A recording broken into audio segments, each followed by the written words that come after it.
दोस्तों नमस्कार। DSA law point में आपका स्वागत है। मैं हूं आपका मित्र धीरज कुमार त्रिपाठी। आज हम लोग विचारण पढ़ेंगे कि भारतीय नागरिक सुरक्षा संहिता में विचारण कितने प्रकार के दिए गए हैं। अब हम विचारण के पहले किन मामलों का विचारण किया जाएगा, किन मामलों का या किन अपराधों का कैसे विचारण किया जाएगा, तो उन अपराधों के विषय में हम बात करते हैं। तो सबसे पहले अपराध दो प्रकार के होते हैं। पहला संज्ञेय अपराध और दूसरा है असंज्ञेय अपराध।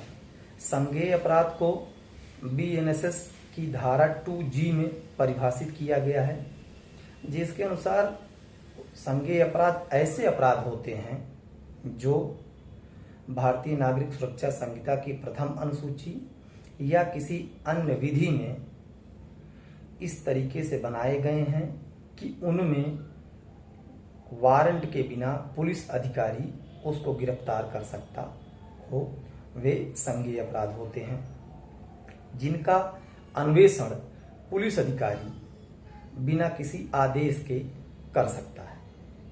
अब दूसरा होता है, अब इनको जो संज्ञेय अपराध जो दर्ज होते हैं वो बीएनएसएस की धारा 173 में दर्ज किए जाते हैं पुलिस थाने के अंदर।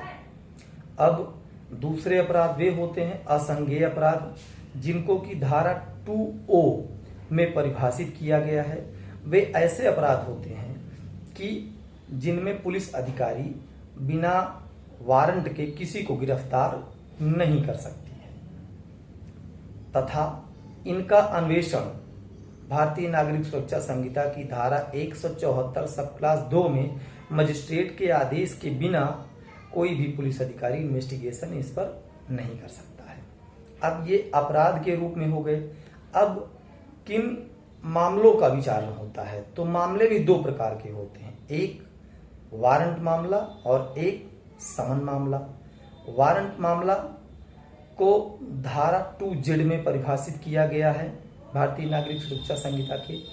इसमें ऐसे मामले आते हैं जो मृत्यु, आजीवन कारावास या 2 वर्ष से अधिक के कारावास से दंडनीय हैं, वो वारंट मामले होते हैं।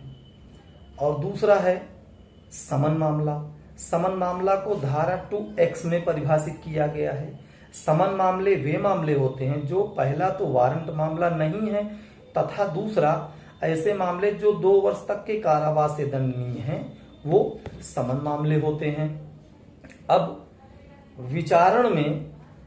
विचारण को भारतीय नागरिक सुरक्षा संहिता में परिभाषित कहीं भी नहीं किया गया है, लेकिन जब हम भारतीय नागरिक सुरक्षा संहिता को ध्यान से पढ़ते हैं तो उसमें देखने से यह मिलता है कि विचारण 4 प्रकार के हैं। सबसे पहला सेशन विचारण, जो कि धारा 248 से 260 तक दिया गया है, जो अध्याय 19 है, तथा वारंट विचारण जो अध्याय 20 है, जो कि धारा 261 से 273 तक दिया गया है। तीसरा विचारण समन विचारण जो अध्याय 21 में दिया गया है और धारा 274 से 282 तक है। और चौथा विचारण जो है वो संक्षिप्त विचारण है। अब ये जो संक्षिप्त विचारण ये अध्याय 22 में दिया गया है तथा 283 से 228 तक में दिया गया है। अब इनमें जो समन विचारण है और जो संक्षिप्त विचारण है, इनकी प्रक्रियाएं एक हैं। जैसे संक्षिप्त विचारण की प्रक्रिया भी जो वो अपनाई जाएगी जो समन विचारण की है, तथा सेशन विचारण और वारंट विचारण जो है ये दोनों वारंट मामलों का विचारण करते हैं। आज हम लोग जो पढ़ने वाले हैं वह सेशन विचारण के विषय में पढ़ेंगे, जो कि अध्याय 21 धारा 274 से लेकर के 282 में दी गई है। अब धारा 274 क्या कहती है? अध्याय 21 जो समन विचारण के विषय में दिया गया है, इसकी धारा 274 प्रथम धारा है, उसमें साफ साफ लिखा हुआ है कि अभियोग का सारांश बताया जाना।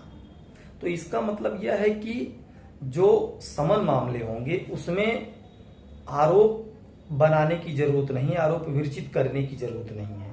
इसमें जो भी आरोप पत्र माननीय न्यायालय में दाखिल हुआ है उसके आधार पर उस अभियोग का सारांश उस अभियुक्त को बताया जाएगा कि ऐसा मामला है, तुम पर इस तरीके का केस लगा है और जो है इस पर मतलब कि लिखित में आरोप विरचित नहीं किया जाएगा।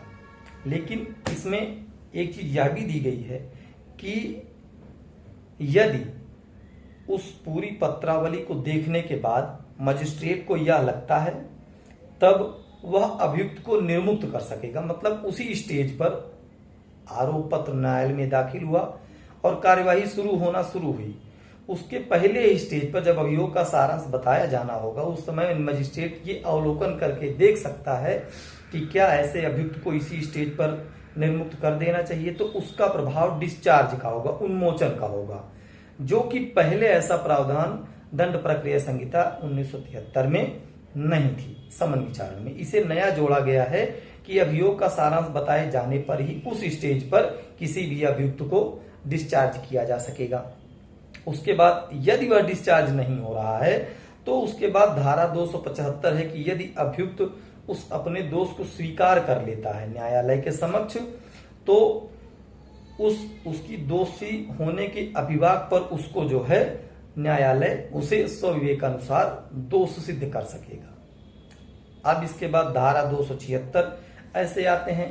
धारा 276 में समन मामलों में ऐसा विचारण किया जाता है जो छोटे मामले हों, जिनमें कि अगर अभियुक्त अगर अनुपस्थित भी होता है या गैर हाजिर भी है तो उसकी अनुपस्थिति में भी यदि वह दोषी होना स्वीकार कर लेता है न्यायालय के समक्ष कोई पत्र भेज करके, तब उसे जो है वहां पर दोष सिद्ध किया जा सकेगा। इसमें प्रक्रिया इस तरीके की है, इसमें सबसेक्शन 1 सबसेक्शन 2 दिया गया है।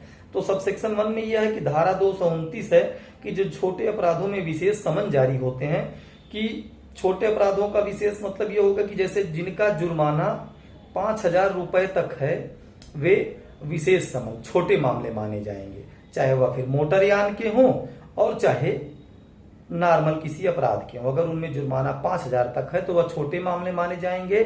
और अभियुक्त के पास जब समन भेजा जाता है तो वह न्यायालय में उपस्थित न होकर के किसी पत्र के माध्यम से न्यायालय को अपनी उस दोष मतलब कि जो उसके ऊपर आरोप के लिए समन भेजा गया है उसको स्वीकार करते हुए उस जुर्माने को न्यायालय में डाक द्वारा या किसी जो संदेश वाहक समन लेके गया है उसके द्वारा न्यायालय में भेज दे, तो वह उसके आधार पर उसे अभियुक्त को मजिस्ट्रेट दोष सिद्ध कर सकेगा। और ऐसी दोष सिद्धि में उस अभियुक्त द्वारा जो जुर्माना भेजा गया है न्यायालय उसे जो भी जुर्माना उसे दोष सिद्ध होने पर सुनाएगा उसमें उसको समायोजित कर लिया जाएगा, मतलब उसको उसी में जोड़ लिया जाएगा।